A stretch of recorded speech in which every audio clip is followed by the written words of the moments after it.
আকাশবাণী কলকাতা গ্রামীণ সংবাদ পড়ছি সুস্মিতা সেন। গ্রীষ্মের মরশুমে জল সংরক্ষণের প্রয়োজনীয়তার উপর জোর দিয়েছেন প্রধানমন্ত্রী নরেন্দ্র মোদী। আকাশবাণীতে মন কি বাতের ১২০তম পর্বে দেশবাসীর উদ্দেশ্যে প্রধানমন্ত্রী বলেন, দেশ জুড়ে যেভাবে জল সংরক্ষণের কাজ গতি পেয়েছে তা অত্যন্ত সন্তোষজনক। জল শক্তি মন্ত্রক ও অসংখ্য অসরকারি সংস্থা জল সংরক্ষণের লক্ষ্যে কাজ করছে। গত ৭-৮ বছরে ১১০০ কোটি ঘনমিটার জল সংরক্ষণ করা হয়েছে, যা অভূতপূর্ব। সারা দেশে কয়েক হাজার কৃত্রিম পুকুর, চেক ড্যাম, সোকপিট এবং কুয়োর জল রিচার্জের মতো ব্যবস্থা করা হচ্ছে। যুদ্ধকালীন তৎপরতায় সারা বছর ধরেই এখন বৃষ্টির জল ধরে রাখার মতো নানান পরিকল্পনা নেওয়া হয়েছে। পরবর্তী প্রজন্মের হাতে প্রাকৃতিক সম্পদকে তুলে দিতে সংকল্প গ্রহণের প্রয়োজনীয়তার উপর জোর দিয়েছেন প্রধানমন্ত্রী বিশ্বজুড়ে আয়ুর্বেদের জনপ্রিয়তার কথা উল্লেখ করেন। বিদেশি ভাষায় এ সংক্রান্ত পুস্তকের অনুবাদ হয়েছে বলে জানান তিনি। চিলির মতো দেশে যোগ এবং আয়ুর্বেদ নিয়ে কাজ চলছে বলেও জানিয়েছেন প্রধানমন্ত্রী নরেন্দ্র মোদী বলেছেন, সরকারের সর্বোচ্চ অগ্রাধিকার হল দরিদ্র থেকে দরিদ্রতম মানুষের জন্য চিকিৎসা পরিষেবা সুনিশ্চিত করা। আয়ুষ্মান ভারত কর্মসূচির আওতায় কোটি কোটি মানুষ বিনামূল্যে চিকিৎসার সুবিধা পাচ্ছেন বলে জানিয়েছেন তিনি।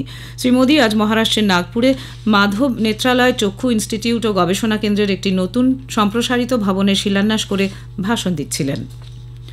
মালদার মোথাবাড়ি যাওয়ার পথে ইংরেজবাজারের সাদুল্লাপুরে বিজেপির রাজ্য সভাপতি ও কেন্দ্রীয় প্রতিমন্ত্রী সুকান্ত মজুমদারকে পুলিশ বাধা দিলে পরিস্থিতি জটিল আকার নেয়। বিজেপি নেতাকর্মীরা তাঁর বিরুদ্ধে প্রতিবাদ জানিয়ে বিক্ষোভ দেখান।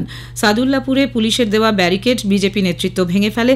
পরে আর একটি বাঁশের ব্যারিকেড বিজেপি নেতাকর্মীরা ভাঙার চেষ্টা করে। টায়ার জ্বালিয়ে বিক্ষোভ দেখানো হয়। সাদুল্লাপুরে পুলিশের বিশাল বাহিনী মোতায়েন রয়েছে। নামানো হয়েছে র্যাফ। বিক্ষোভের জেরে এলাকায় যান চলাচল বন্ধ। এদিকে মোথাবাড়ি এলাকার দায়িত্বপ্রাপ্ত রাজ্য পুলিশের আইজি রাজেশ যাদব জানিয়েছেন, প্রশাসন স্থানীয় নাগরিকদের সঙ্গে আজও শান্তি বৈঠক করেছে। সেখানে রুট মার্চ চলছে। পুলিশ এ পর্যন্ত ৬১ জনকে গ্রেপ্তার করেছে।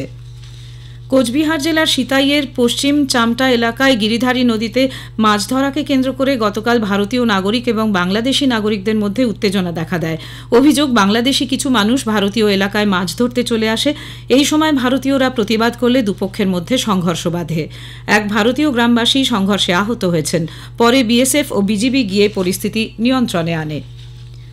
দক্ষিণবঙ্গের সব জেলাতেই আগামী ৪ দিন তাপমাত্রার বড় রকম হেরফের হবে না এবং শুধুমাত্র আজ পর্যন্তই তাপপ্রবাহের সতর্কবার্তা রয়েছে। আলিপুর আবহাওয়া দপ্তর জানিয়েছে, আগামী মাসের ৪ তারিখ পশ্চিম মেদিনীপুর, বাঁকুড়া ও পুরুলিয়ার ২-১ জায়গায় বিক্ষিপ্তভাবে হালকা থেকে মাঝারি বৃষ্টির সম্ভাবনা রয়েছে। যদিও আজ উত্তরবঙ্গের দার্জিলিং ও কালিম্পংয়ের ২-১ জায়গায় বিক্ষিপ্ত বৃষ্টি হতে পারে। গ্রামীণ সংবাদ শেষ হল। এর পরের খবর শুনবেন সন্ধে ৭টা ৩৫ মিনিটে।